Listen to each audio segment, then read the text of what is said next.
Welcome back to Everything I Own is Broke Garage. I'm your host, Broken Bradley. This week here at Damn It's Broken, we've got a rebuilt 4L60E that we intend to slap into our LS swapped S10. Now, we also have some other things we'd like to address, something like a overflow tank, something else, air conditioning system, and I'm sure there's a couple other things. We don't need a transmission. 'Cause I can be your hero, baby.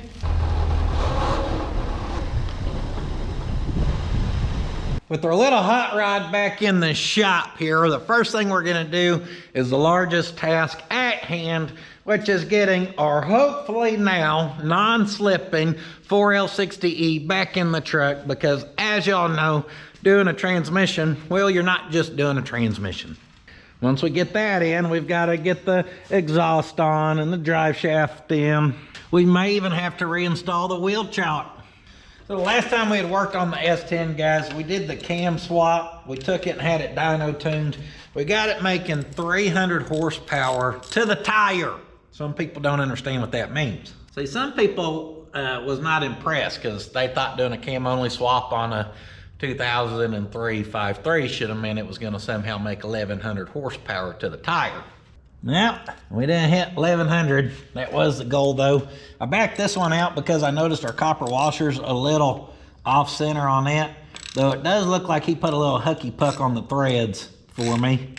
Shortly after we got her cam swap though, I had her out on the highway and I felt third gear to fourth gear slip, and instead of full blowing the sucker up, I just went ahead and pulled it to have it built up so it can handle the horsepower. Somebody may have rounded these off using the incorrect size last time. Not sure who did that. Now, besides a slight build on the transmission to handle a good 300 horse to the tire, we also elected for a better stall this go around. This is a blue stall that's gonna stall. That's what I know about it. This is a blue stall that is thirsty, so we're gonna go ahead and top her off. This is a Precision 28 to 3000 stall converter. And the transmission upgrades are top secret because he didn't tell me any of them. He's not a talkative fella. Going up. Now under here, we've got very little prep work, like preparing the dipstick and getting these dropped down out of our way. Let them leak on our wheel so it just flings it everywhere. Gotta keep Theodore entertained. Woo, woo, hoo, hoo, hoo, hoo.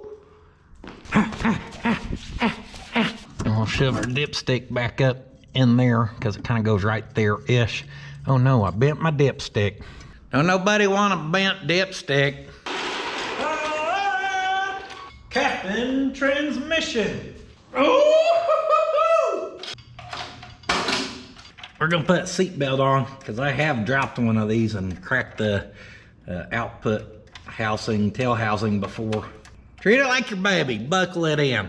Unless you're an old timer, then you just let it crawl around in the back seat. Good luck, kiddo.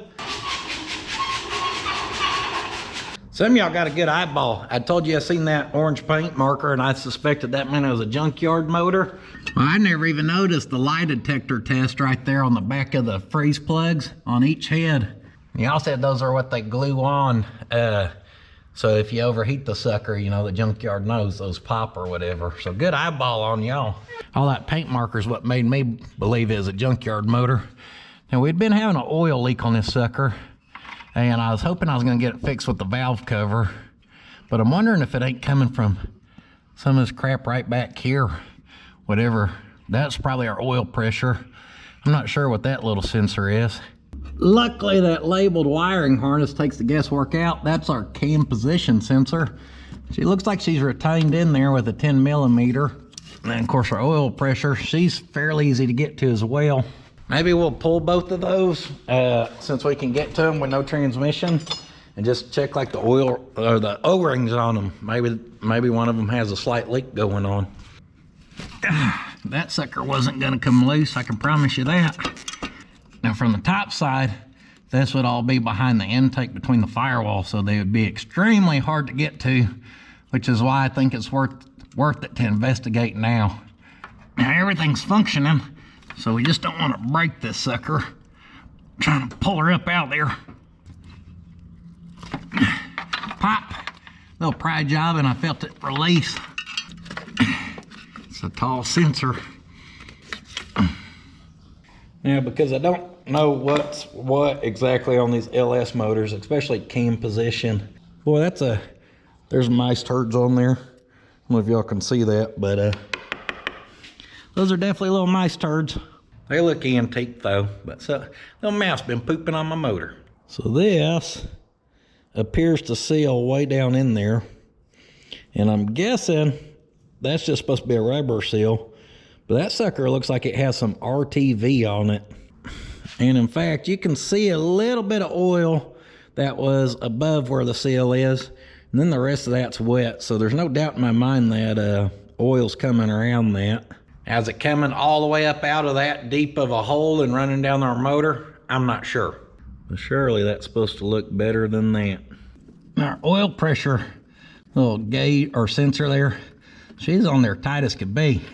I had to look through my sockets and find one that could drop on there, which was this one here. And then I had to grab it with the old locking pliers to pop her free. And I suspected this thing would have an O-ring on it, but it just uses a little crush washer, and it does not look like it's been leaking. So I believe we found our leak up top right there. With that reinstalled, I got the 6 liter right here on the engine stand. So I just want to look at this cam sensor out of curiosity. Oh yeah, looky there. And there you can see an actual O-ring type seal. The sensor does look the exact same. For now, we'll just swap this one in to save me a trip to the parts house. Now that other one we could probably clean up and just put an O-ring on. Voila, restored.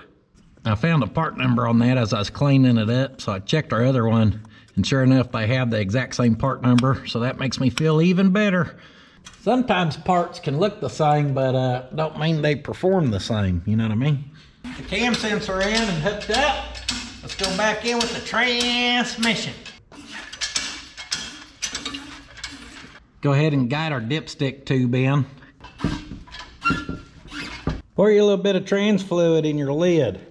After a rebuild, that new little seal in there should be tight, so I just guide it, then I put a little trans fluid on there, and I really had to grab that with the channel locks and give her some beans and potatoes and wiggle that sucker down in there because it's a nice tight seal, which is good.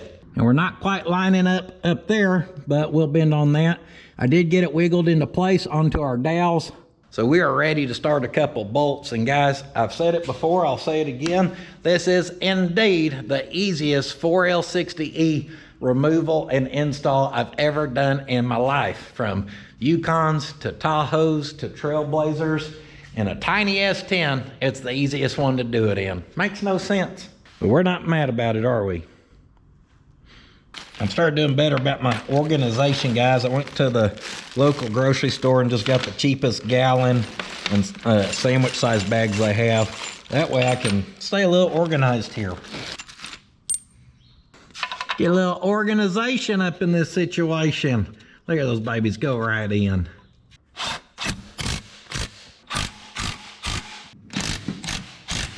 Get us a few started, then I'm gonna drop her down where we can do the long reach towards the top ones.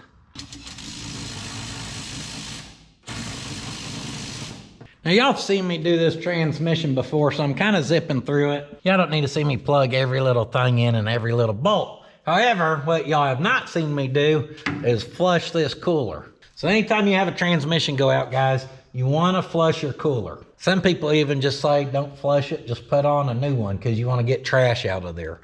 Well, I feel confident just using a flush on this one. You can get it at the parts house. We're going to use the Cooler Clean transmission cooler line flush. I've used this before on a couple of the like Tahoes and Yukons I said I've done, and I've never had an issue with one since. But this transmission did not blow, guys. It slipped good, one good slip one time, and it still functioned after that. I just knew it was time to have it built before it really crapped the bed. So that being said, all the fluid that still comes out of these lines right now has been nice looking fluid because it didn't just, you know, explode.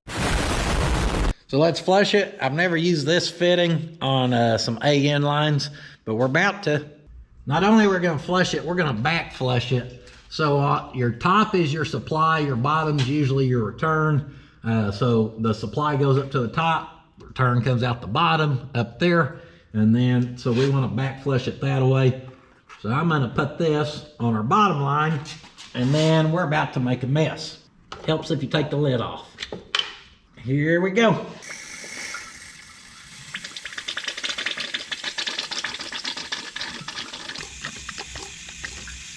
She's flushed out nice, guys, and that's because we're just being proactive and doing the preventative maintenance here, or doing it before it exploded, I meant. And don't try to be cheap here and use half a can or something. Instructions say just use the full can, and then when it runs out of the liquids, you turn it upside down and just blow air through there, what's left in the can, I guess, or the propellant. Let's get buck nasty. Easy does it, guys. I just know this is still full of stuff and that can ain't blowing it out. We don't want to hit this with a lot of pressure, but just enough like that. That stuff's obviously capable of breaking down transmission fluid, so you don't want your trans cooler just full of it and then mix your transmission fluid with it. Slow and steady wins the race here.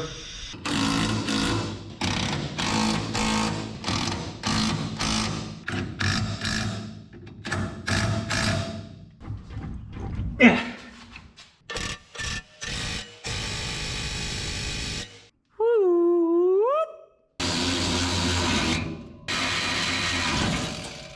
Bolt our exhaust back on. A little easier with a helping hand here. It's always fun to try to balance that back there and get her started up here. Got our starter on as well, guys. We're pretty well buttoned up underneath here. Woo, mama. Let's top this bad girl off.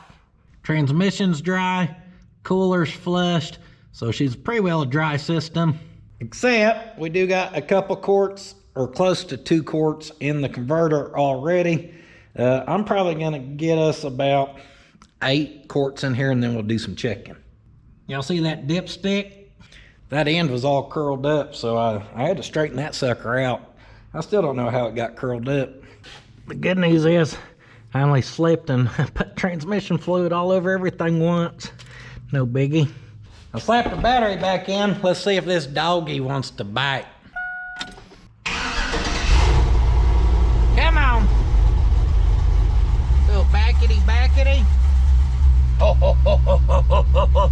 I feel that camshaft. Feels good to have you back, old girl. Even Theo woke up from his nap to check it out.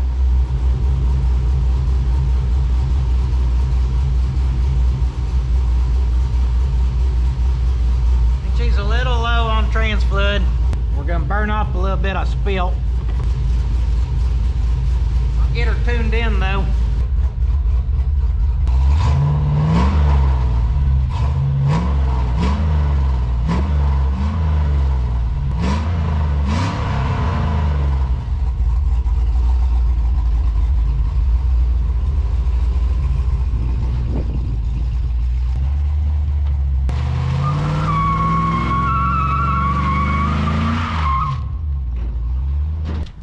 Well, seems like our transmission is back in the game. It also seems like with our new stall, it's gonna be a little easier to load up some burnouts. I was about to really bust them loose and just get plumb buck nasty, but the burnout police showed up. Hey, here's a squeaking tire, and he's gotta come see if it's something he needs to investigate, and obviously we don't need that, but test pass. She'll spin the tires, she'll go into drive, she'll come alive, and she'll jump and jive, baby. Now, I know what you're thinking, what else we gotta do? The truck's clearly perfect, clearly. Well, I've been making a list and I ain't been checking it twice, but there are a few things that are naughty and a few things that are nice. Battery, transmission. I think the first thing we're gonna address and I'd forgot till I went to put a battery in it, is our intake rubbing our upper radiator hose. No bueno. Let me simply pop the hood and I'll explain. Pop. Now, when we went to dyno tune this, and he was just putting in a basic tune in the thing, he said, hey, the air intake on this thing's reading like 200 plus degrees. Now, I know a lot of people see this and automatically call it a cold air intake. But the reality is 9 out of 10 times they're a hot air intake. People will undo factory intakes that are usually ran over to actually pull cool air through the core support or a fender, and they just start sucking in hot air underneath the engine bay and then call it a cold air intake, which is sort of kind of bass-ackwards, really. The big problem we're having is the lack of support for this one. You see, I've kind of reclamped it now to try to hold it up, but the problem was this was resting down here on this upper radiator hose that is known to get to about 210 degrees. Now this nice little heat transfer was coming through all this, and it's heating up our, what do they call that, mass airflow sensor, I think. Y'all know what it is, I'm just having a brain fart. So that was resting on that. That heats up all of this. This is then reading 212 degrees for our air intake. The computer then thinks we're sucking way too hot of air. It pulls timing. It does what it needs to do to keep the motor safe or whatever. To simplify all of that, we really need some gappage between here. So even that being picked up like that is going to help us. And then you see right there where that's doing that. That's not going to read it over there, but you know, putting warmer air in there is also not going to help us. So our mission, if you choose to accept, is to get as much heat out of that air intake situation as possible. It's going to help this thing. Halt! Now, because we're moving on to a completely different task, I'm making myself stop and put my tools up, because obviously 98% of tools you need to install a transmission, you don't need to build a little bracket or something, and you're just gonna make a big old mess. As old Vanilla Ice would say, it's time to stop, collaborate, and listen.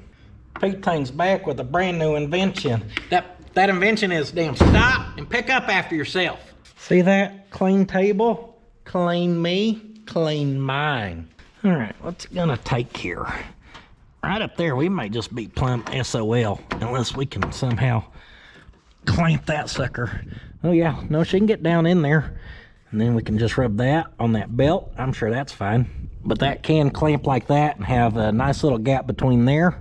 Then over here, it looks like there's maybe a hole right there we could go off of, or we could fabricate some type of little bracket that just clamps onto one of these worm clamps. It just needs something to stabilize it a hair.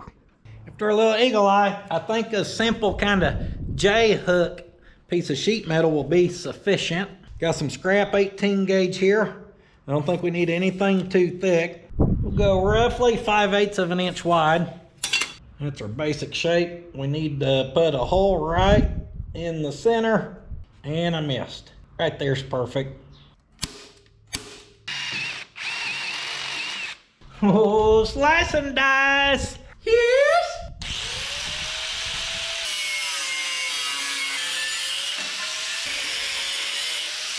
Prepare for blast off. Ka-chow. You want them sharp edges.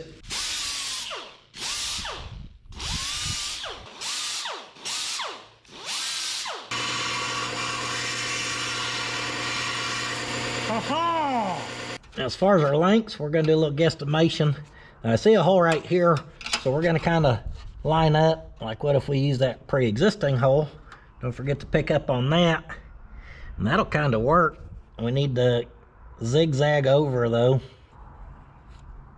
We're going to use that guess right there. That's all we need, is it to just jog. And we'll check it again. And I could have jogged the hair sooner, but I think we're going to be okay. I think we basically got to go the width of our clamp now. And actually, we're going to bring this one back a hair. That's what we're going to do. Don't be scared, guys. She's just sheet metal. Couple love taps, she's ready for a rebend.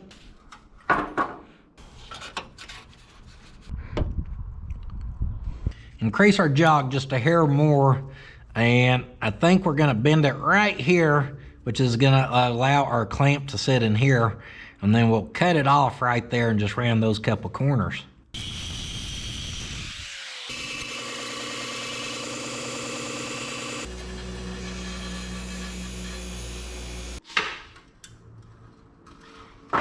Simple little design that should work great.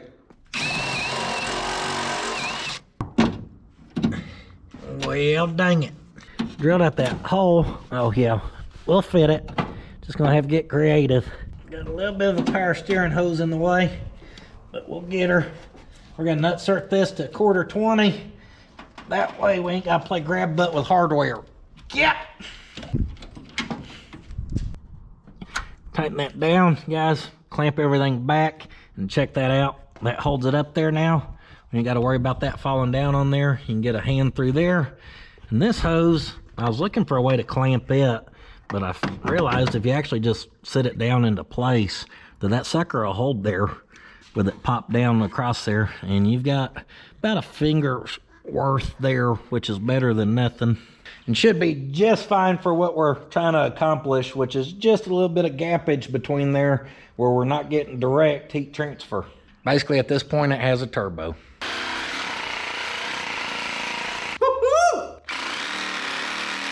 I'll get you a good primer and give it a good shaking. Woo! Watch out for that old flopper. Got good news and I got bad news. Good news is primer's ready. Bad news is I lost the bracket. I found it. Gave that little Scuffosaurus Rex with some red Scotch-Brite. Just get her hung up in the paint booth here. We're ready for a little spraying. Just using my high dollar primer because I ain't got cheap dollar primer. Check this out. Once you get her sprayed, you just swing her over here into the sun for a quick dry. That's thinking with your noggin.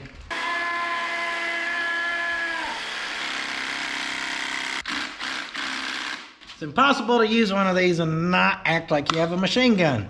Don't blame me, I did not invent it. Beautiful. Let's unbolt our computer from our overflow tank. What a brilliant design. Almost sounds made up. But it's not, it's a real thing.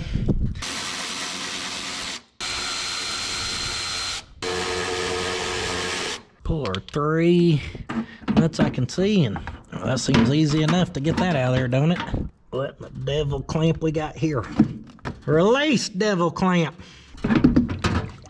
Now our expansion tank or overflow, whichever one this is considered, well, she is getting in the way. In fact, right there, last go around, you can see where I had circled. Then I was trying to heat that up and manipulate it with like a pry bar, and it just was not working out. And since this truck was built with current performance everything, and we started to put the current performance AC kit on it, the only issue was the compressor was hitting that. Well, that's why current performance sells this. I do believe she's just supposed to bolt right back in the factory location, and then the computer bolts to this, and everything gets shifted over, where then we should be able to get our AC compressor on at some point. That hose looks like, yeah, that's the incorrect size there. And that's unfortunate, because I'd got us a 3/8 barb for up here because this had a 3/8 hose. But apparently that needs to be changed out to work with a 5/16 or so. Splendid. Clamp this on a smaller hose. Here she goes. Boy howdy. That one's a little tricky to get to, but actually not bad. And then these ones are real easy to get. Not a paid endorsement, guys, but if you're gonna LS swap a vehicle and current performance makes anything, they have not had a bad product yet that I'm aware of. You know, a lot of these things, when you buy it, you know, you end up getting to modify it, even though it's supposed to work for whatever you're working or supposed to be putting it on. To my knowledge, every bit of this stuff is just fit and nice.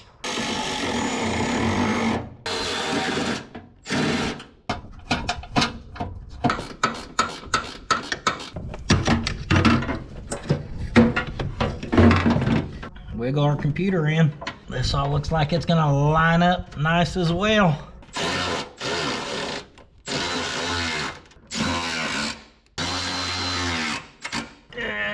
Yep. Maybe we'll tuck that down around like so. That'll clean that up just a hair. I'd say that was easy enough. Look at all that room we have for activities. Luckily, I had a fitting. That's the 1/8 inch MPT on our threaded side with a 5/16 barb. And even better, it's actually a 90, so we can point that sucker straight down and not be sticking out over here towards the battery. Woo, playing Russian roulette with this sucker. I gave her one too many turns, but we got it without breaking it. Now we can route that down and tuck it behind some of our cables and stuff, which has it nice and clean. Simply pop it up right there, and that's what we need. I'm going no clamp on this one because this brass fitting, that barb's aggressive. I don't think that'll let that come off there even if it wanted to. Just pop the cap on that sucker right there, and we're gonna call that DUN. She's done. Surely by now she's had enough time to set up where she's still wet, where we can fingerprint it. Yep, that's perfect. So I'm gonna lay that paint on thick. Made her the damned old gel coat. Now, I simply loosen that up, slide her on into place. Good thing I got a real short 1/4 20.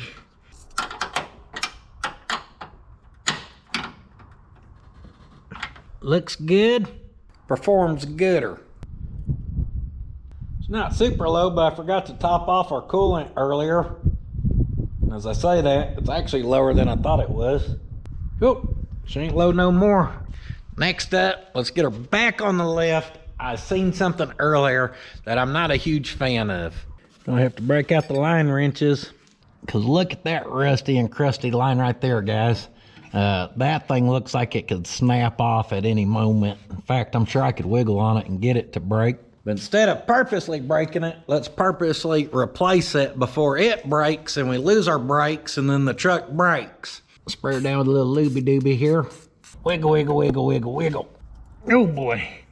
What about going tighter? Nope. Sometimes tightening can help you loosen, believe it or not. Now, the guy who was building this truck, he had put new brakes, including hoses on it. Looks like he just got lucky and was able to do that without it breaking. Just ain't quite figured how. Oh, there she went. Well, she was tight. Y'all see the rust flakes flying off that sucker? And the line's twisting with it because it's rusted in there. Yeah, that baby was dangerous. Ticking time bomb. It took about one more turn and that baby just plumb twisted off there. She's broke in half at this point. That damn line looked like she'd been on there for about 40 years, 50 years. Again, she is about 26 years old. I always still think these are new. They're not new. We'll wire wheel that mess and then we'll just spray it down because that mess ain't good in our brake line where we just did it at. Oopsie daisy. That should fix her up right there though. Now follow this down and around. We got a couple zip ties here. Got a clamp, and then luckily there's a union or coupler, whatever you want to call this thing right here. And this side of it is in good shape. I checked this one over here. It's in good shape. We just got to replace this hard line.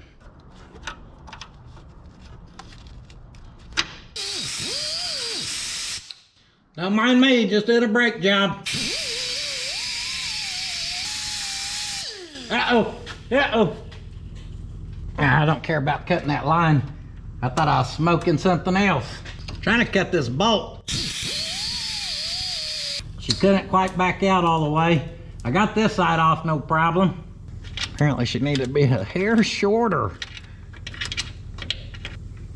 I got her. Pull that sucker off, we'll let her drain. Now this isn't twisted off. We may need this nut, so let's see if we can get it out of there. I gave her a ride on the wire wheel. And we'll sit her right there and try beating on it. That part came out. Now the question is, can we pull that cut in through there? Or is she gonna be too boogered? Get on out there. Come on. Let's drop her down where we can grab it there. Then go with a pry up. And that's how you successfully cut the head off. Oh, that got her.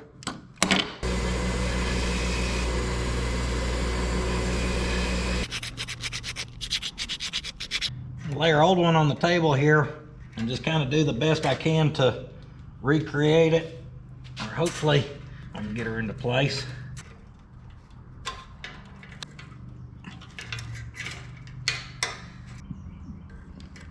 Just gotta keep working it and working it and working it.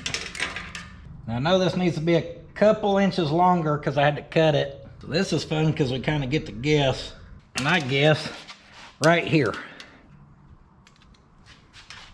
Give her a cut down, quick little deburr, and before we forget, we're gonna put our tube nut on. We're gonna cinch her down tight. We're going for the classic double flare.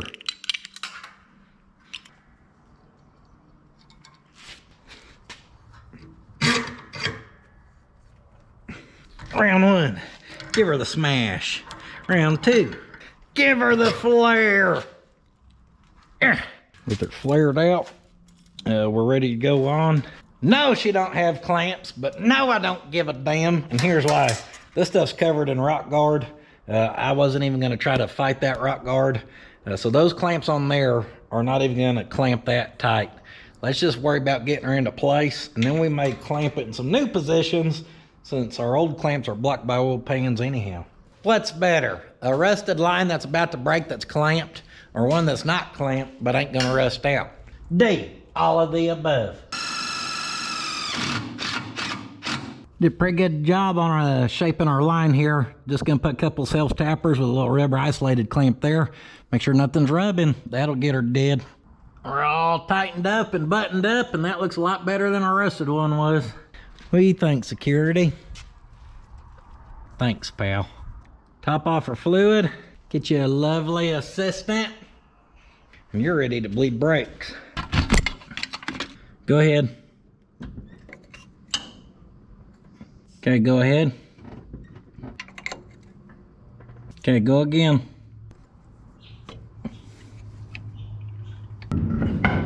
Notice with this truck, just much easier to pull the front rollers. I notice my socket's missing. I wonder where it could be. We'd get driving in here, da-dang, da-dang, da-dang, dang. I'd be, what the hell is that? Lord help me, this devil truck's coming apart.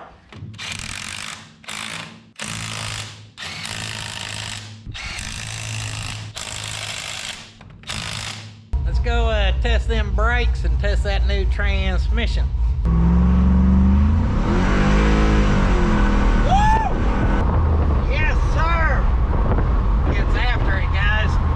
Definitely feel the improvement from the stall.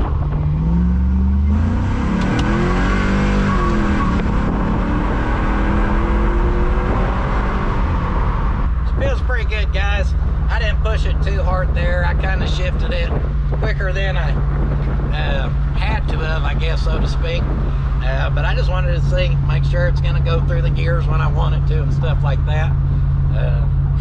I ain't mad at it, and now she should be strong enough to handle it. She's dusty from sitting in the shop, so we'll bring her here to the echo chamber where we can enjoy that little bit of chop.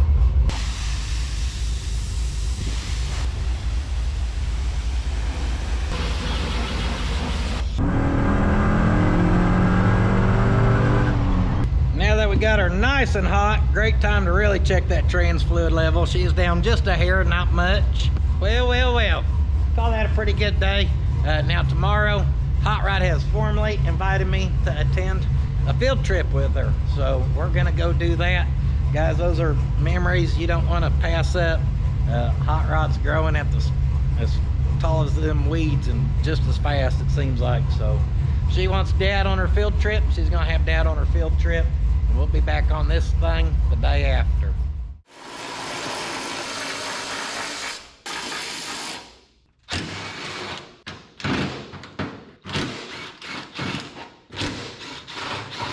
Alright, as you can see this morning, I'm working towards pulling our inner fender. That's because we're doing the AC stuff And I just made up my mind that I think we ought to just put a new evaporator in this thing. Then we know what we got. New evaporator, we'll do a new dryer. We've got a new compressor already. The new condenser is already installed, so most of our components on there should be new, which hopefully will equate to good air conditioning. Oh, missed one there. Got a little rust. Character. I like to call that character. I've read you can pull that out, and then maybe we can do it without having to pull the fender. Some people said you have to pull the fender. We don't want to do that. And today, guys, we just got to squeeze in as much as we can. I plan on giving myself 3 days to work on this thing this week. And then spur of the moment yesterday, I ended up driving down to the paint swap meet at the Texas Motor Speedway, which wasn't really planned because of the weather. I wasn't going to go, but then I ended up going. And that'll be a second channel video that's out already. Nice voiceover. So be sure to check that out.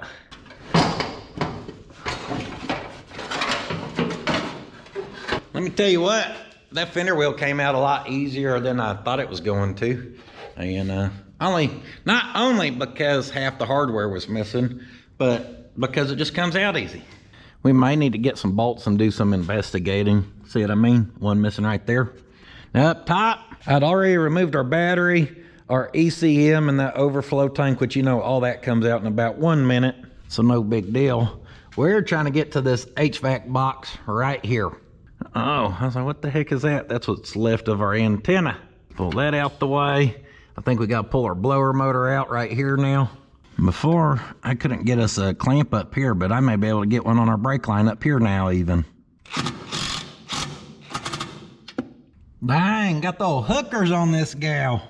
I thought she had the Holly swap manifolds. Oh no, she's got the old big logging hookers. Well, I'll tell you what. It looks like that valve cover may be leaking a hair where it was. Now this AC line right here, I had mocked up, but obviously never tightened down. So we'll go ahead and pull that. A few of them little 5mm headed screws and one clip. And we've got a blower motor. Yeah, that baby's a little dirty. We could probably clean on her before she goes back in. Be kicking it on and all the dust comes in. All that wiring over. And now, guys, I believe we're just to the point of needing to pull this cover over here. And that looks like we got some 10mm up on the firewall side. And some more of them little 5mm over on this side. I'm hoping in here's clean, because this right here is an aftermarket cover that the previous owner had put on. I'm assuming he had to put it on before the motor ever went in. So I'm hoping when he had that apart, he cleaned her up good in there, but you never know.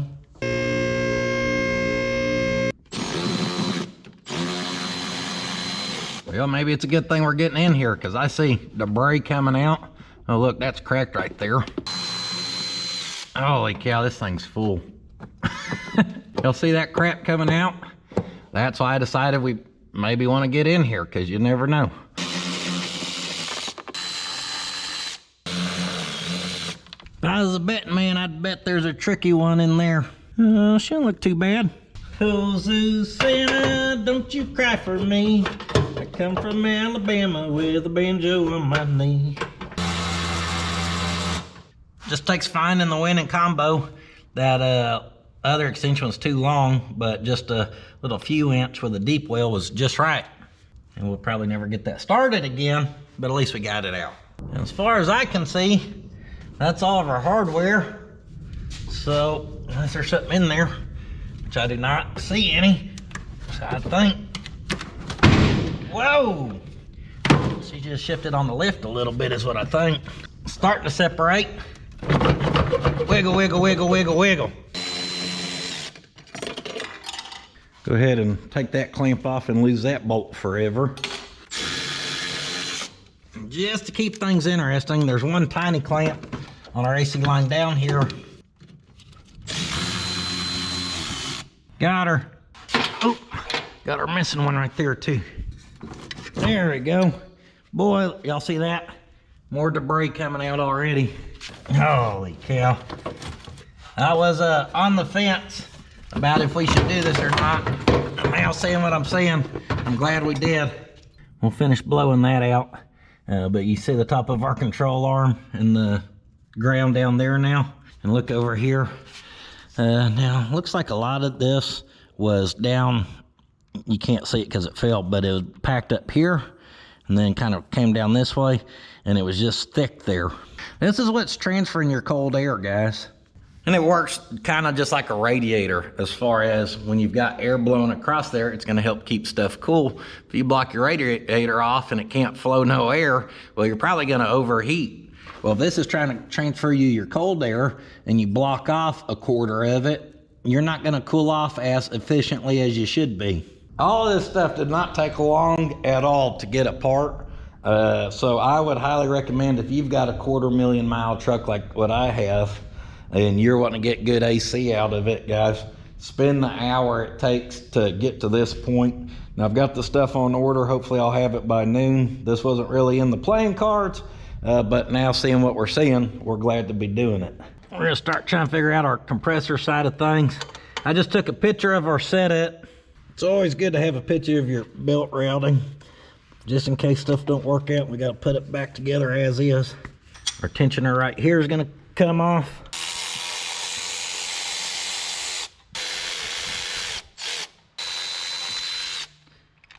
This is kind of uncharted too, because I think we're supposed to have a different tensioner to put the compressor on, but I don't have it. We'll figure it out. Got our AC parts out. I'd already showed before adding this plate to our compressor. Just looked at our picture here. I need pictures for this one's. Yeah, this one's got all kinds of stuff going on. I think that's all we need to be able to sit her up there though. I was wrong. It did come with the tensioner. Made in Canada, eh? This picture tells us we're looking to use those two holes up there and one on our water pump right there. So hopefully that'll help guide us. Here comes that damn old bolt-on Pro Charger, baby. We're gonna make about 650 horsepower trip tire. I'll find the hole. Where is it? Can't. There she is. I found it. That's what she said. Woo! Baby really hangs over there. We'll be rubbing our battery, huh? Uh-oh. Looks like I may have these flip-flopped. Because if that was flip-flopped, then that bracket right there would probably line up with that there. We're gonna try to do the classic swap-a-rooey on the truck here. Try not to drop everything.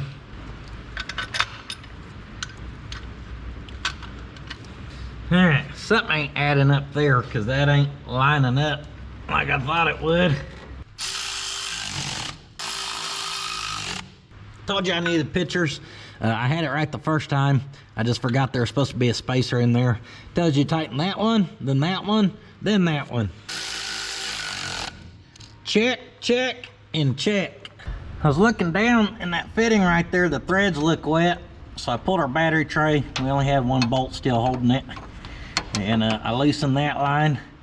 And now I'm slowly trying to get some more turns back on our actual fitting. And she's turning there. I'm gonna push her luck, and it wasn't leaking terrible. Maybe just more than it should be.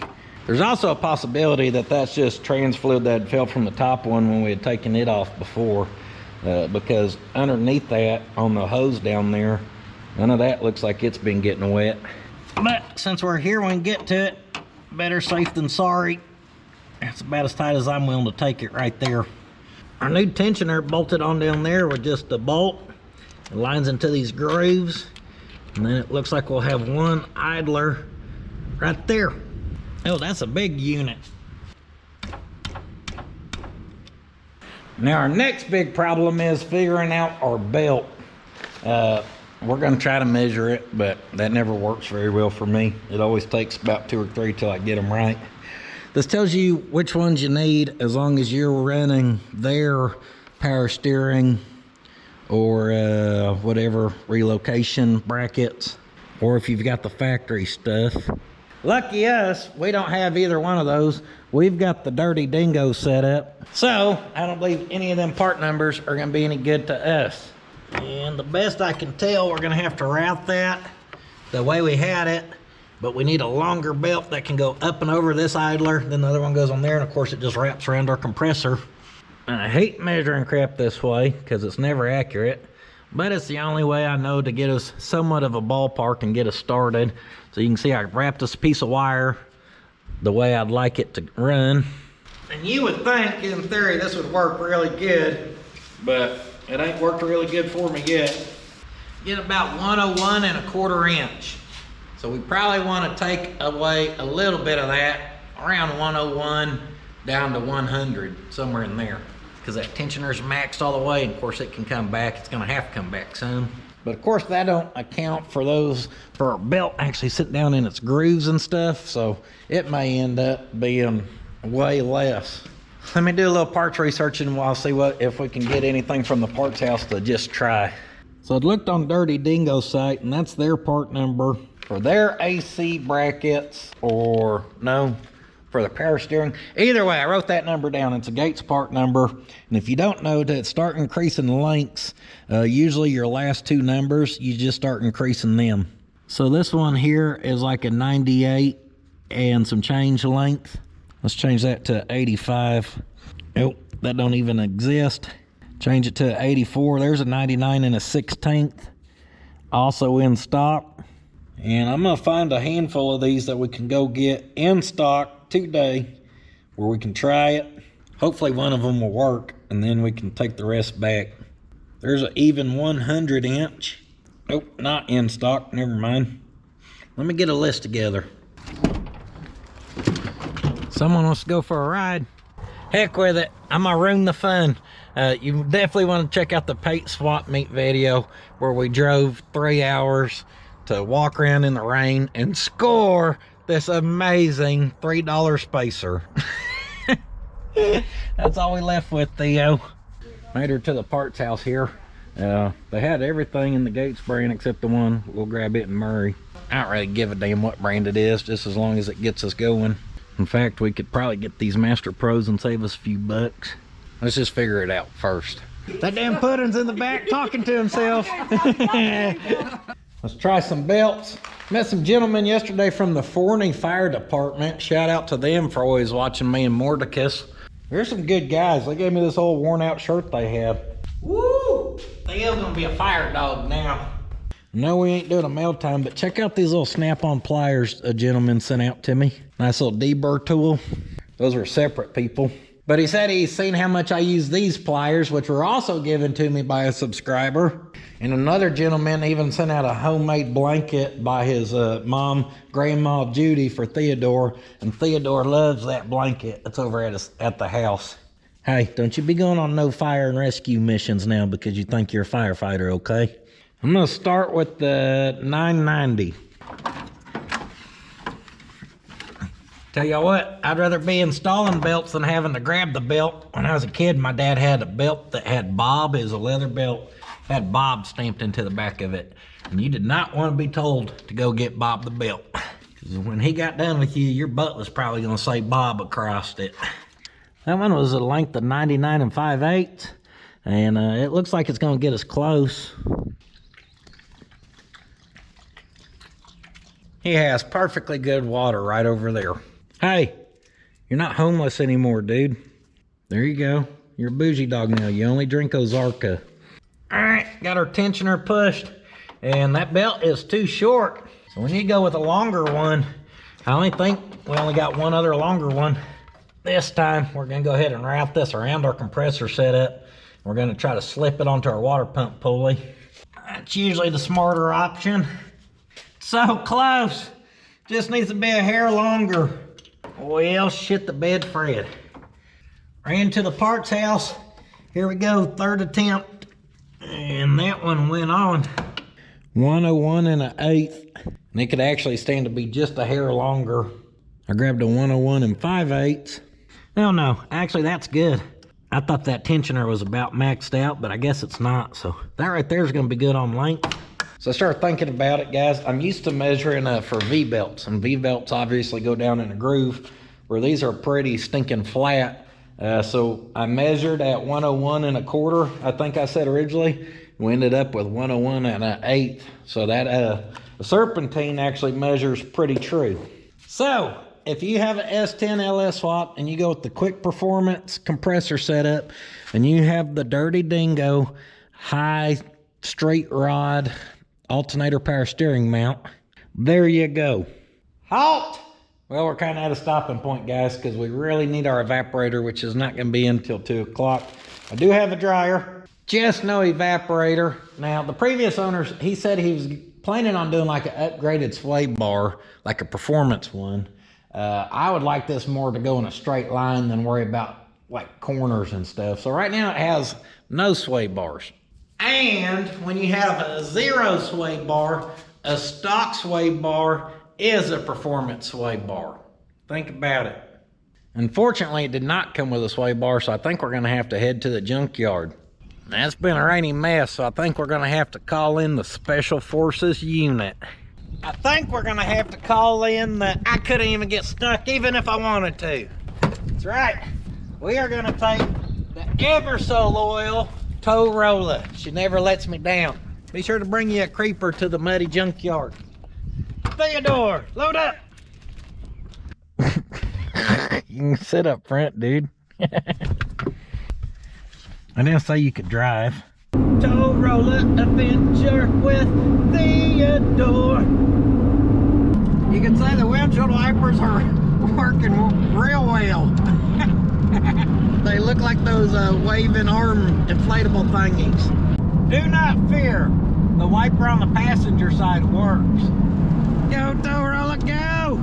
Blow her doors off. Mercedes never stood a chance. Theo's dog farts travel faster than that thing was. Well, against all odds, we made it. Dang, little Chevy Love right there. And I seen another one as we drove in. It is a muddy mess out here. Good thing we're in the old tow roller. I can't see very good though, Theo. Let me know if I'm gonna hit something.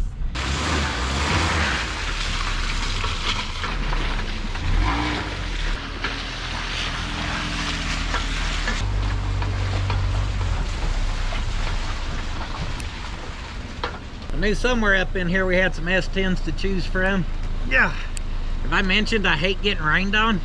Dang, she was the GMC little step side, and I'm usually not a red fan, but man, that thing would have been a clean little pickup in her prime. She does have a sway bar. Sway bar bushings are in good shape even. I did get us new bushings and end links. This one's a little easier to get to because she ain't got no bumper on her. Dang, old four-wheel drive unit here. I've also been wanting to come out here. We're not going to pull interior parts today, but ours needs some stuff. So I was curious if we had any tan parts out here. Dang! Inside here is pretty dang clean. We could part near to steal this whole interior if we needed to. Looks like we might have a couple tan parts here. Nope, not in here. Apparently gray was pretty popular in these trucks. Don't worry, we've got more selection. Got a little tan in here. Some of these ones had bigger sway bars, I think, but we're not gonna worry about that too much. Like I said, a factory one would be okay with me. Holy blazer jackpot. It's got the damned old Vortec in her. In case you lose your key, you just hide it right there. Damn, that is a big old beefy sway bar. Shoo-wee, she had the graphics package. What about this old pewter scooter? Stripped down. Apparently I have the only pewter S10 with a tan interior, because every other damn one of them's gray. Well, now I'm trying to decide, should we go to a blazer sway bar? It does look bigger and beefier. Maybe it ain't. It actually looks like the same size, I guess. Let's just grab this one. I grabbed our sway bar end link remover. Don't forget that shop floor. Safety first. She got the remote oil cooler, or filter I meant. Oh, I guess I just realized this one's four-wheel drive as well. So that may not be no good to us. I bet they're different. I guess we'll rob off this truck. I would have done some naughty things in high school to be able to own that back then.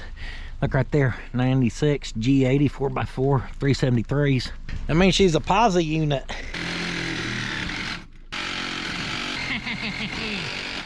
Slice through her like butter. My tool set, I forgot, it has the adapter broken that goes from 3/8 to 1/4 inch. It only has 1/4 inch drive sockets, so without that adapter, we can only use a 1/4 inch ratchet, which don't seem to be too bad. Getting attacked by raindrops. Raindrops keep falling on my face. Oh, right in the eyeball. This thing looks like even the paint's decent on it. We might be able to just clean her up and slap her right on. Stroke, stroke, stroke, stroke. We got her. We're loosening your bolts now. Success. Another successful junkyard trip. That old tow roller's been missing the mud anyhow. Look how nice that sucker is. Good score there.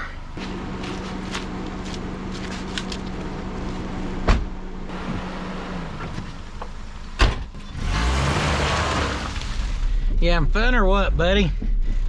Oh, it's always a good time at the junkyard. Oh man, someone left that door open.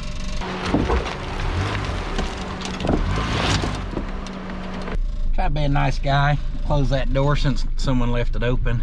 Oh, this looks like fun.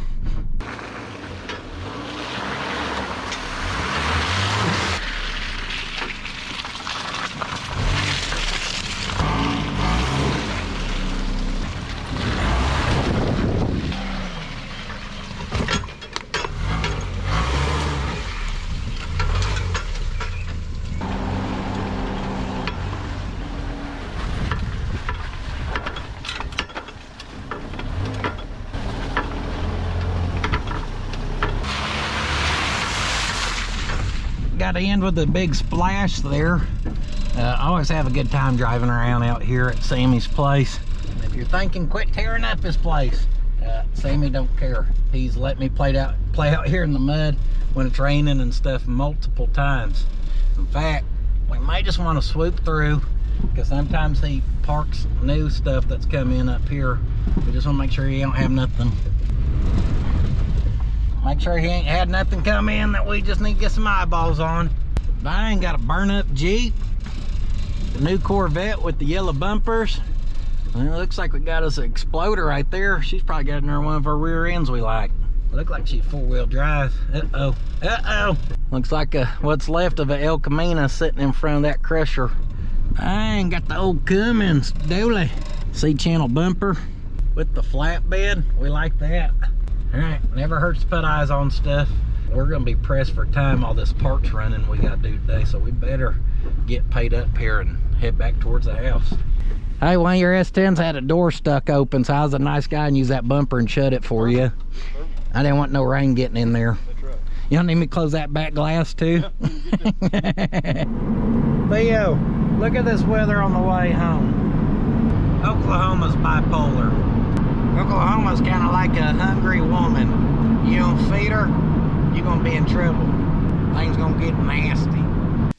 We're back at the workshop.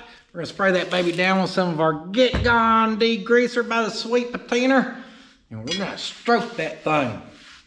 Woo! I told y'all she's gonna be nice. Sammy said that was a low mile truck that had just came in.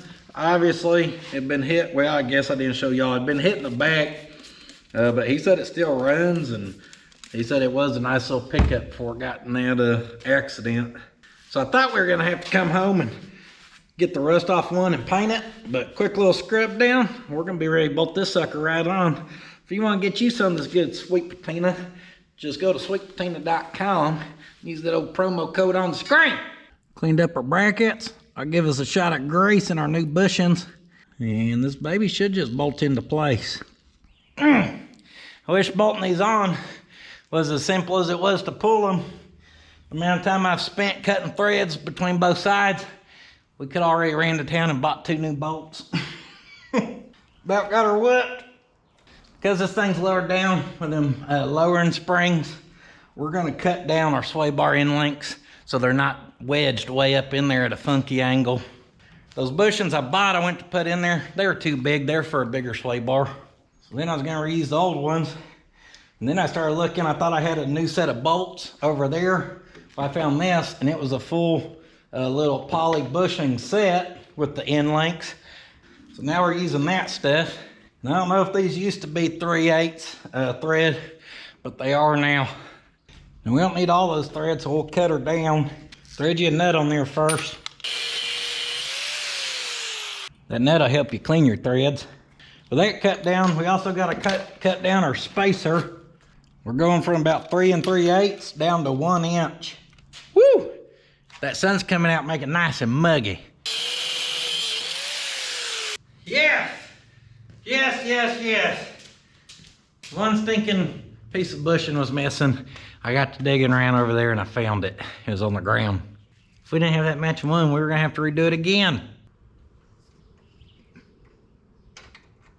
Well, our stuff started. There we go. There's our new smaller sway bar end link. New bushings all lubed up. I noticed this sway bar end link's leaning this way, and that one's leaning that way. Just center it up where it's matching as close as possible. Let's cinch it all down.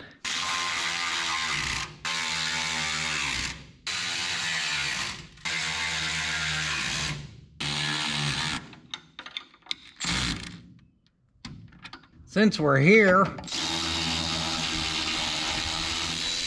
we're gonna pull off this bump stop. Now this was a new control arm, so this is a new bump stop. I can see where it's been hitting the frame. And if you don't have a replacement, you can just cut that down a little bit. You could cut her flat across there and give you a little more clearance. However, I just bought like 5 sets of these just to keep in stock. And I think we'll use our first one here. And that factory S10 one we may use on Dad's Toyota dually. That'll work. Said that'll let it travel down a little further without coming to such a hard stop on the bump stops. But if we do travel that far, then at least there's something still there. That's it for the front. But since we're doing suspension, there's something I've been wanting to address on the rear. Some of y'all's pointed it out. I was not unaware of it, guys. It just wasn't the top priority, but we're gonna look at it right now. And that's the fact that this cowl track hangs down below our wheel. And what's that mean? Well, wherever your wheel is, straight across to your other wheel, draw you an imaginary line. And I think they refer to that as the scrub line. And you do not want stuff hanging below your scrub line, because if we're on the interstate running 80 miles an hour and we get a flat and it just peels that off of there, instead of falling onto our wheel, this is going to be what actually hits the ground. If it digs into it, obviously we would drag on this side, it's going to throw us towards the right. If it happens on this side, it's going to drag, it'll throw us to the left. And you could see how that could complicate things instead of just having a flat. Yeah, it's actually a good way to die, guys. So we definitely don't want that. In fact, I planned to drive this to the paint swap meet until I thought about that. Especially since at some point I got into our tire and I sliced our sidewall really good. Yeah, that's not what we want to see. Still not sure when that happened or how.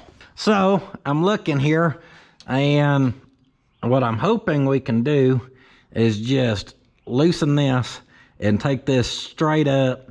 We may end up having to grind a little notch into there. I'm assuming this little head on this clamp's gonna have to come off. But if we could come up a 1/4 inch up here till that was about to hit, that could translate into a whole lot back here. I don't know if it's gonna be enough, but we're gonna try. Our first step will be to remove that and see how far we can slide up, which was not enough because we're hitting that. Now I'm assuming that's just riveted almost into that. So I don't see why we can't grind that off. She'll still clamp.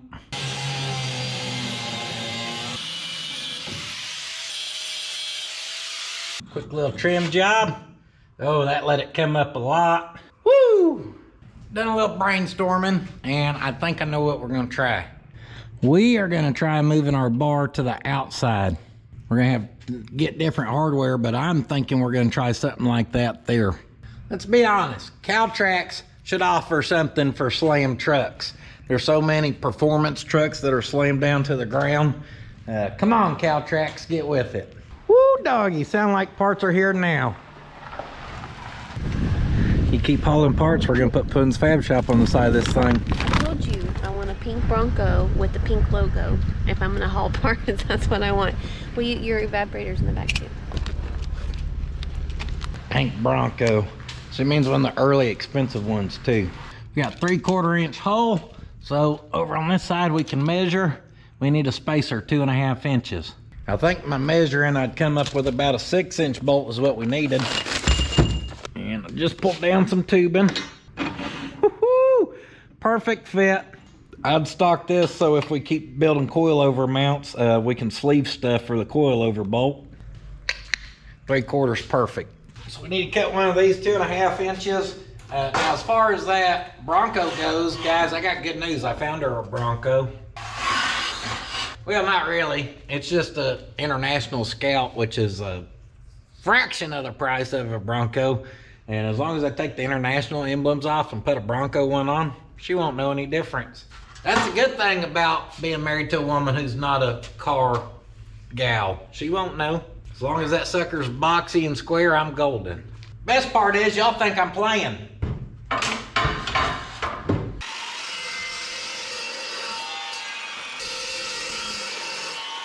Cut us a much more workable length there. Then I squared off the end. Now we can make the magic happen.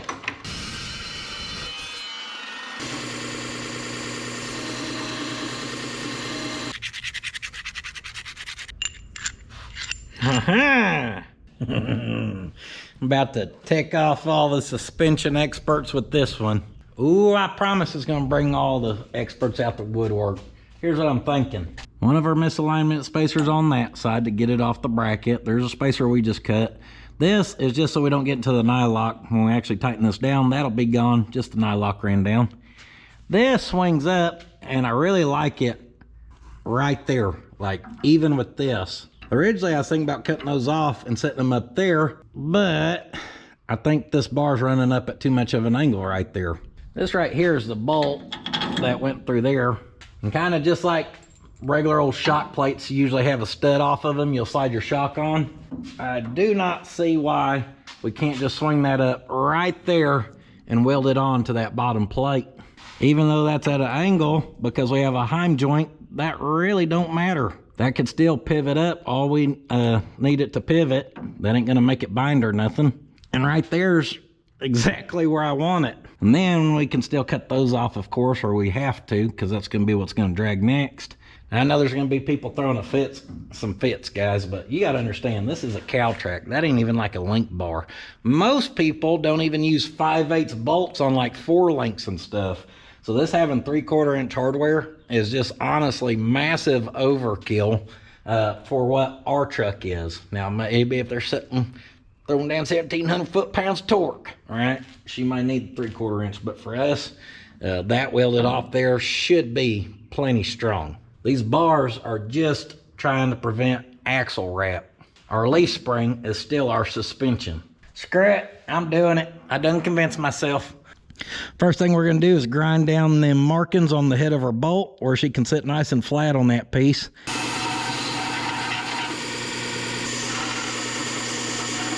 We're gonna get her nice and ready to weld. Boy, you no good son of a beaver, don't you dare modify them cow tracks.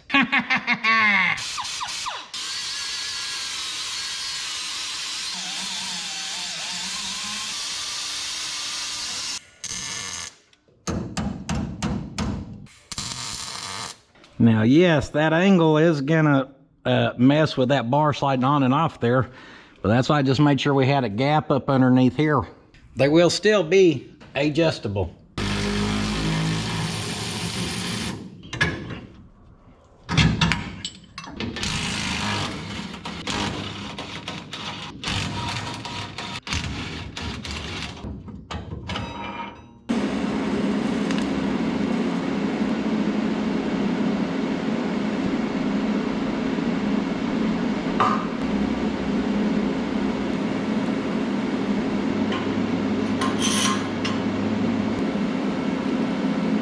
Good thing about that TIG welder, boy, we can just pour the heat to that sucker, burn her in good. She needs to cool off, guys, but that sucker ain't going nowhere. Heck yeah. Some days I can TIG weld, some days I can't. Today's one of the days I did GUD. Just a little rinse and repeat on the other side. Now they'll hold or they won't. Up next, we're gonna slice these brackets off the bottom.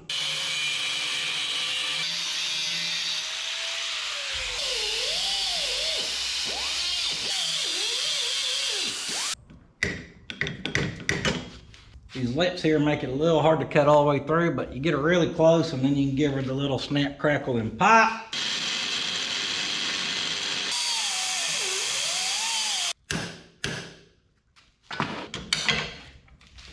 Now we're not plumbing and grind that away because we'd have to get down in there deep like, but we'll at least hit it with a flap attack, knock off any sharp edges.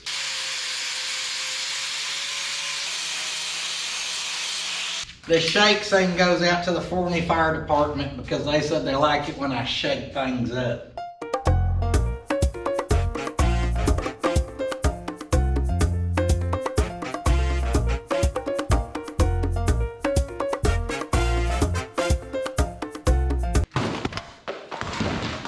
That one got a bit carried away there. Y'all better be happy that box wasn't your ass. I damn knocked trash plumb out to the mud Sadies. Just doing touch-up paint only. Black's black and it's hard to see from underneath the truck. I'll let her sit here in the oven. She'll be dry in about a minute and a half.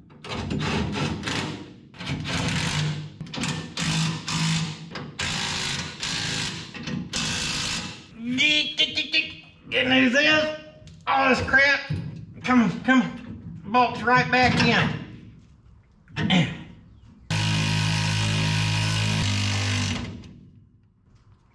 No! Damn, sound like cartoon, Looney Tunes. Yahoo!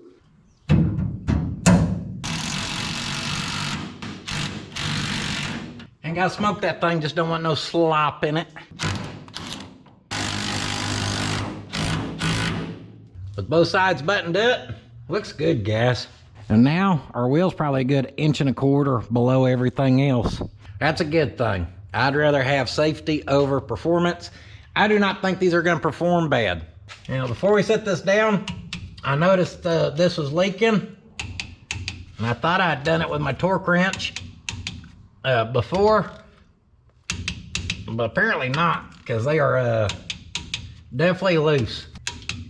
So we'll take them to 22 foot-pounds, see if they'll maybe quit leaking.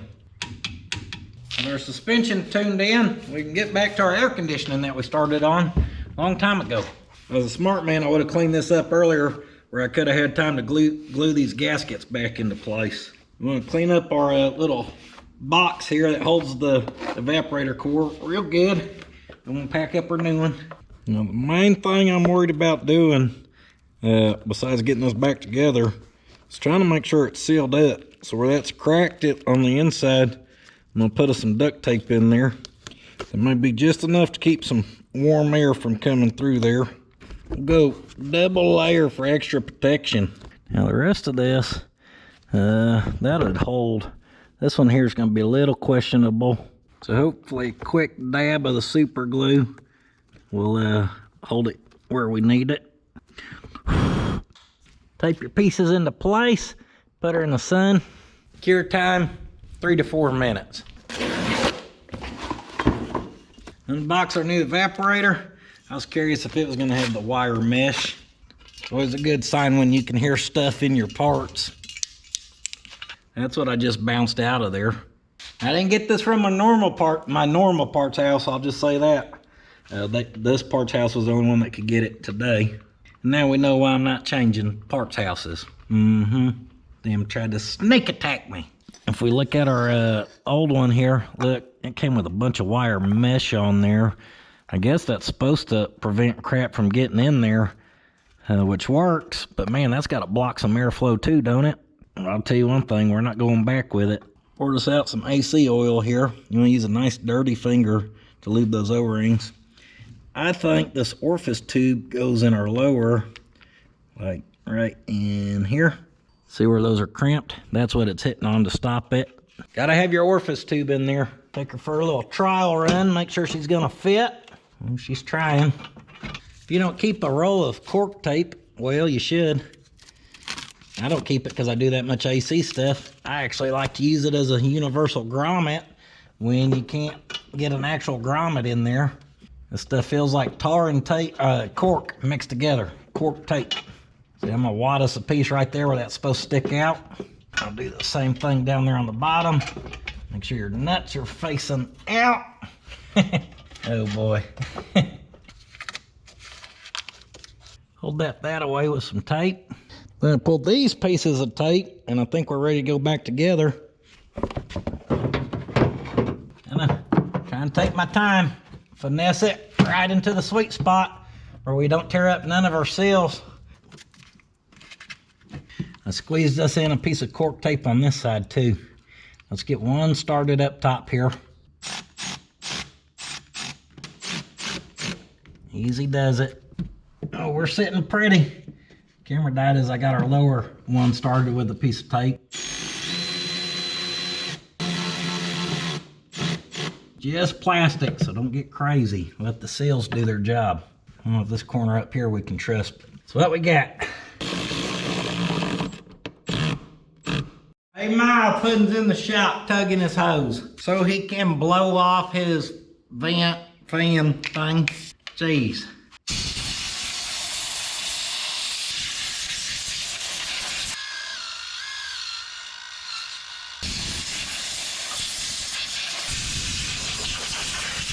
Blower bolts in, plug her right back in. I think we're ready for our inner fender well. Guys, this whole thing was a lot easier than I thought it was gonna be. If you had told me doing an evaporator core, I just imagined, for some reason I thought I was gonna have to get in the dash like the heater core. But as far as getting that apart and then doing that, if we were just doing the evap core only, I think you're talking an hour and a half job. Get big, boy. I just noticed this dryer's different than this one. We're gonna see what'll happen here. Put our bottom one together already, making sure there's O-ring in there. Went ahead and threaded in our new pressure switch on our accumulator dryer, whatever you want to call it. Just gonna snug it for now. Trying to figure out our line routing here. This was the kit. We don't want to rub up in there, but boy, is that gonna be close, huh? We got a direct hit right there.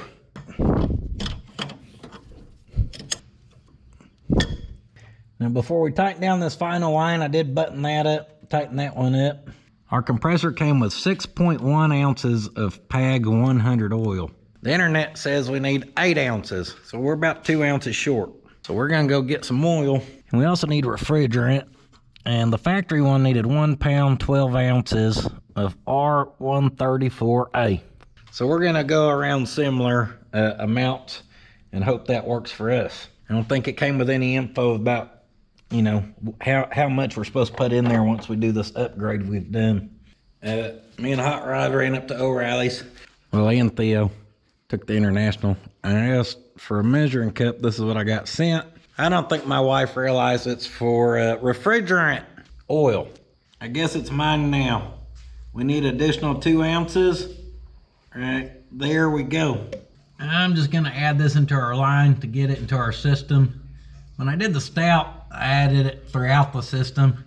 I forgot to add this to anything, so this will get her down to the compressor, and the compressor will compress, and refrigerant will flow, and the oil will go with it, and everything will be nice and lubed-like. Did you write me a joke? Yeah. What is it? Knock knock. Who's there? Boo. Boo-hoo. Oh, don't cry. Got my vacuum pump out. She actually needs oil. Of course, I don't have any for it. I don't know what oil you can get away with in there. Got our gauges hooked up. I just want to see if we're gonna hold any vacuum. Oh, she's dropping. She's pulling. We gotta get her down to about 30. Negative 30 is what we're looking for. Negative 29. That poor thing needs some oil. Oh yeah, she's down there where I like to see it. Now we need to let this vacuum pump run and finish sucking out that system. It'll help pull the humidity and everything. I just don't think we're gonna be able to do that, or we're gonna end up burning up my pump. But what I wanted to do was get it vacuumed down the way it is. Now we'll cut that off and we'll kill that before we burn it up. And my gauges are always just a hair before the 30. and I can see right where it's at. And now we can let it sit overnight, and then we'll know in the morning if it's leaked off or not. Now, my plan was to just pull an all-nighter if need be and try to get this thing buttoned back up. However, apparently we don't have nothing going on tomorrow, Saturday morning, which is rare. We're usually super busy. And Hank the Tank's here, and it's about supper time. So I'm gonna go enjoy a little dinner with my family, and I'll just get back out here in the morning and get this thing buttoned up. Well, I couldn't take it. Had to run back to the parts house, get us some oil so we can actually vacuum this sucker. Now we can actually vacuum it, pull the system dry. I'm gonna go eat some pizza with my girls and let this thing do its thing. Suck, baby, suck. Good news this next morning. Our needle did not move a hair. Our system is sealed up good. Bad news this morning. I remembered we did not put this seal back inside the one cover. This is what seals it up to the evaporator. One seal's good, one seal's bad. I think we'd have zero luck getting that old seal to stick into place, but I've got this stuff for fixing trailer house windows, and that'll get us sealed up in there, maybe. 1 hour. 1 hour is what it took to pull that back out of there, get our new seal in there, and then get her all buttoned right back together. I even put our overflow and our computer in. Our AC pressure switch, boop, pops right on. However, our compressor does not. Now, I imagine there is something that probably is supposed to plug to that adapts us to this, because everything else of theirs has been plug and play, but we don't have that part for whatever reason. I'm just gonna cut these. To the best of my knowledge, all we're gonna need is the black wire in here. Now, we still want this quick connect, so we'll just put a female on that side and a male on this other side, our green wire. I'm gonna tuck it down in there and we'll tape her all up. She'll look good. We should be able to hide it behind this compressor anyhow. Here we go. Just kind of hide it down there. She's fully together now. Let's fire it up. Hopefully don't throw that new belt. Yeah, baby. I'm gonna put our thermometer in here. We're gonna get this baby on full blowing max AC. Make sure all of our vents are open. I can already tell we did good, guys, because this is blowing way harder than it did before if you had put it on that setting. Moving way more air. You can keep an eye on the inside for me. Let's service this baby up, huh? Maybe get a little cold air out of her. Make sure your valves are closed. Well, that didn't feel like it wanted to pierce that can. Got some refrigerant though, so apparently it did. You always want to purge that air out of there, guys.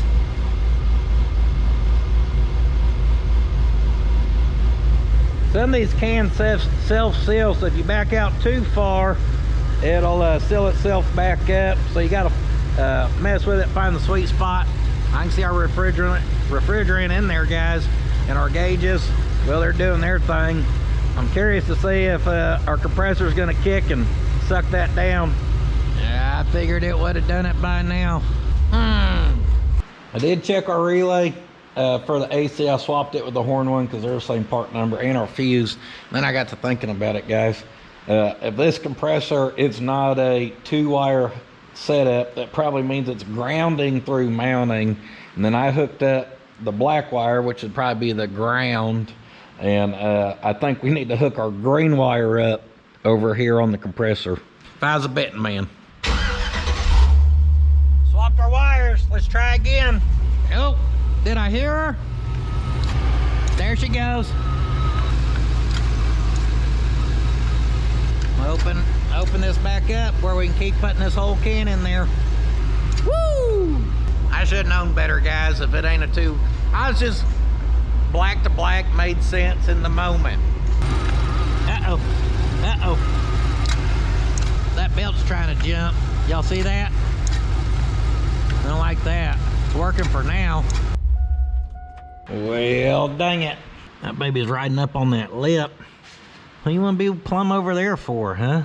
Maybe we just need to get it over in them grooves. Maybe it just fell in the groove and now it's trapped.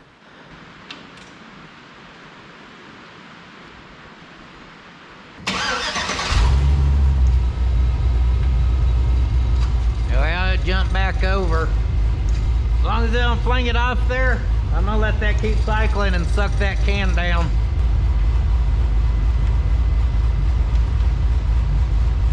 Well, we've got something going on. Look at her static now with everything killed. That low's shot way up there.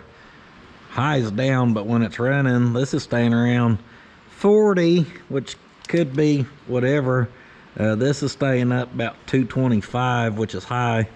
Like that sucker's getting hot, she's steaming. I thought maybe we ain't flowing enough air across that condenser. And sometimes when you cool those off, you can see it drop pretty quick. That was dropping some, not as fast as I was hoping. The thing is, it ain't cycling anymore. The compressor's just running, and I only got that one can in there. We know 12 ounces of refrigerant is not enough, so I'm not sure what we got going on. I'm no AC expert, so I'm gonna have to do a little research. I think I'm overthinking it, and I'm just gonna slap another can at it. We'll let that suck down and blow up. Guys, I thought it still had some in the can, like it wouldn't take it, but I checked the can a minute ago and the can was empty, so I thought it wasn't taking anymore, but apparently it was. Well, if we don't have a visitor. But she's still taking some, and she's dropped down to 40, and 40 don't scare me. And now we're actually staying lower on our high pressure side, so I think we're doing good right now. We should be emptying this whole can as well. I just assumed it was going to empty faster than what it is. Well, shit the bed, Fred.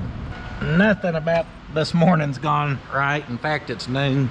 Thought we were simply going to service our air conditioning. I called Top Stitch Taylor's boss. He is an AC expert, guys. And as soon as I told him, seeing the 60 and the 250, he said, you're not moving enough across your evaporator, and or you've got a blend door issue, because that blend or your heater's heating up your evaporator, and the evaporator ain't working as efficient, blah blah blah. Well, I already knew it had a little bit of a blend door issue, because I'd felt warm air coming out of that when it was on max AC. So I was like, man, he nailed that. So I cut off our heater hoses with our locking pliers there where we can't flow, and as I say that actually still feels hot. What the heck, over? Well, I tried to cut it off, and after doing that, it improved a little bit, but not much. We're still running around 50 and 250 on our high sides.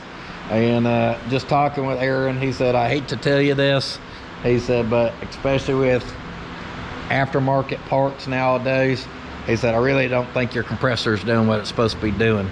I said, have you had bad compressor? He said, yeah, about 3 of them in the last month. I said, this one says right here it's a UAC brand made in China. He said, there it is. Our belt that was walking off, it started to shred, so that was messing up my troubleshooting. It is now missing a piece, because to salvage the belt, I just actually Randy finished cutting that rib off for me, and then I unbolted this whole setup, reattached it, because I didn't want to try spacing anything different.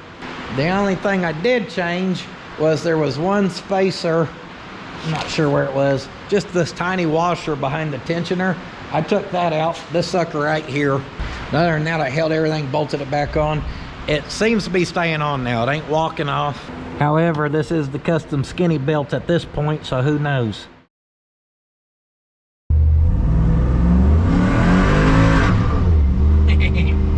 Morning.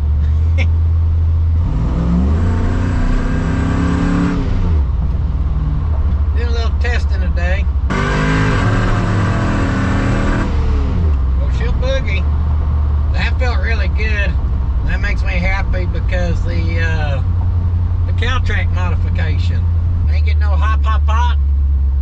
She still spins the tires a little bit, but she always has. That felt about the same as it has, is what I'm getting at. As far as the AC right now, she's blowing about, say 44 degrees.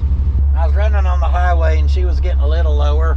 That's where she's at right now. Of course, it ain't hot out today, but it is super cold in here. Guys, I replaced the compressor, and sure enough, when I had it apart, I was like, let me pull everything back out. I pulled the orifice tube.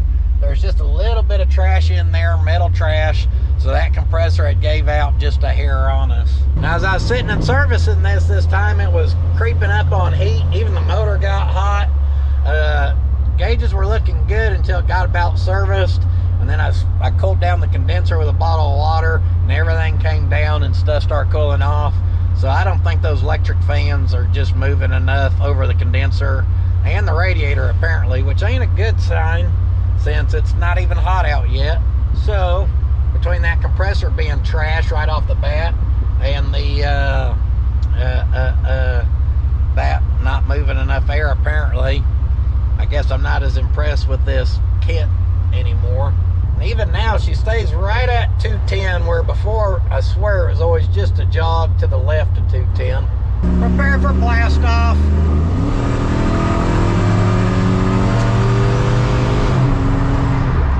Transmission feels good. I would even say between these last two times that it starts to spin, but then it's trying to hook even more. Where before it was just steady spinning through and not hopping. She seems now like she's trying to do a little better hooking. I think with a good set of tires, this thing would plumb go.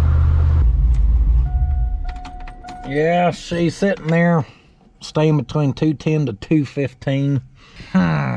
Maybe that coolant's just a little low. She's nice and hot, so I'm not even gonna mess with opening it right now. Guys, for now, we're gonna have to take that as a victory because we got volleyball to go to. So here's my replacement compressor. This is a Sandin brand, so same style but name brand. And with our one rib missing belt, it had fit on there good. Apparently this one's making it walk back even more. So we're not, ooh, looky there. We're not in the clear yet. We're lucky that didn't get tangled up in the clutch.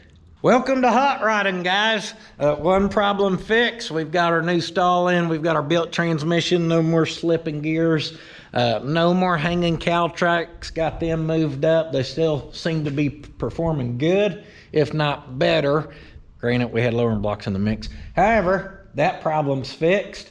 AC's blowing cold as long as you're driving around, but the engine's wanting to start to overheat a little bit now, and we still don't have a proper belt. Welcome to hot rodding. Thank you guys so much for being here. We're gonna wrap right there. I have no other choice.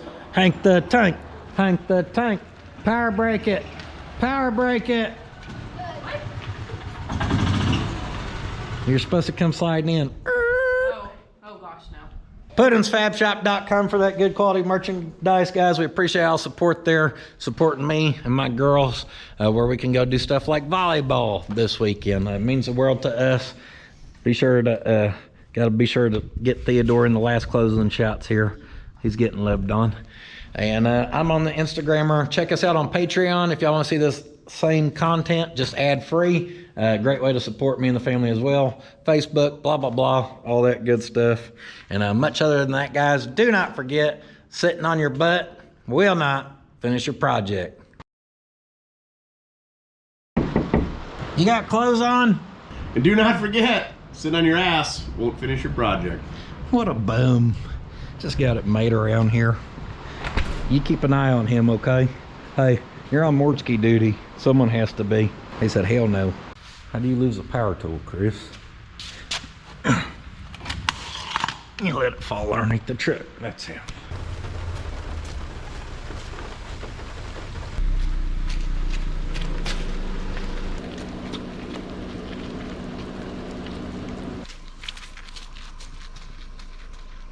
Gotta splash through the puddle, Chris.